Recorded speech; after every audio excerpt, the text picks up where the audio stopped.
అదరగొట్టే కారం రంగు రుచి ఆచి కారం పొడి.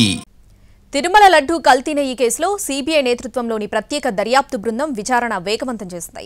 ఇప్పటివరకు 24 మందిని నిందితులుగా చేర్చారు సిట్ అధికారులు. మరో 12 మందిని నిందితులుగా చేరుస్తూ నెల్లూరు ఏసీబీ కోర్టులో మెమో దాఖలు చేసింది. టీటీడీ కీలక అధికారులు, డైరీ నిపుణులు సూత్రధారులుగా వ్యవహరించారని సిట్ తన దర్యాప్తులో తేల్చింది. తిరుమల శ్రీవారి లడ్డు ప్రసాద తయారీకి వినియోగించే నెయ్యి కల్తీ వ్యవహారంలో సిట్ సంచలన విషయాలు వెలుగులోకి తీసుకొచ్చింది.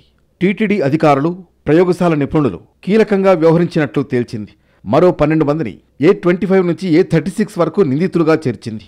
ఈ మేరకు నెల్లూరు ఏసీబీ కోర్టులో దాఖలు చేసిన మెమో ఆలస్యంగా బయటకొచ్చింది.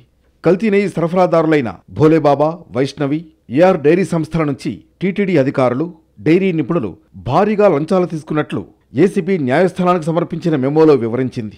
వెండి నాణేలు, వెండి ప్లేట్లు, ఖరీదైన శాంసంగ్ మొబైల్ ఫోన్లు, లక్షల రూపాయల నగదును కానుకలుగా తీసుకుని కల్తీ నెయ్యి సరఫరాకు బాటలు వేసినట్లు వివరించారు. నెయ్యిలో కల్తీ జరిగిందని మైసూరుకు చెందిన CFTRI ప్రయోగశాల ఇచ్చిన నివేదికను టీటీడీ అధికారులు ఉద్దేశపూర్వకంగానే తొక్కిపెట్టారని తెలిపింది సిట్. ఇక గోదాముల నిర్వహణ విధుల్లో ఉన్న టీటీడీ ఉద్యోగి పల్లి ఈశ్వర్రెడ్డి CFTRI నివేదికను దాచిపెట్టి కల్తీ నెయ్యి ట్యాంకర్లను నిబంధనలకు విరుద్ధంగా అన్లోడ్ చేయడానికి సహకరించినట్లు సిట్ తన నివేదికలో వెల్లడించింది. అక్రమాలకు సహకరించినందుకు 23,600 రూపాయలు లంచం తీసుకున్నట్లు వివరించింది. కొనుగోలు విభాగం సీనియర్ అసిస్టెంట్గా పనిచేస్తూ ముద్దు వెంకట అనిల్ కుమార్ అనే ఉద్యోగి అనర్హత వేటుపడిన భోలేబాబా డైరీకి అదనంగా 15% సరఫరా చేసేందుకు సహకరించారు. దీనికోసం 59,600 లంచంగా తీసుకున్నట్లు సిట్ గుర్తించింది.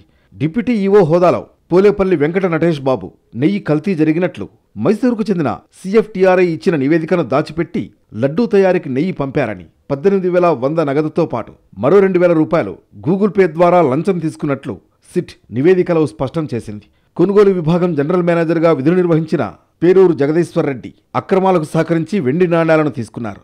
మరో general manager Pralaya Kaveri Muralikrishna AR dairy, Vaishnavi dairy ప్రతినిధుల నుంచి లంచం తీసుకున్నట్లు సిట్ మెమోలో వివరించింది. నిపుణుల కమిటీలోని విజయభాస్కర్ రెడ్డి ఒక్కో ప్లాంట్ తనిఖీకి 2.5 లక్షల చొప్పున వసూలు చేశారని వివరించింది. సురేంద్రనాథ్, జయరాజ్రావు భోలేబాబా డైరీ తనిఖీ సమయంలో ఒక్కొక్కరు 50,000 విలువైన శాంసంగ్ మొబైల్ ఫోన్లు కానుకగా తీసుకున్నట్లు వెల్లడించింది. పామాయిల్, రసాయనాలు, నెయ్యి ఫ్లేవర్లతో తయారైన కల్తీ నెయ్యిని శ్రీవారి ప్రసాదాల తయారీలో వాడేలా చేశారు నిందితులు.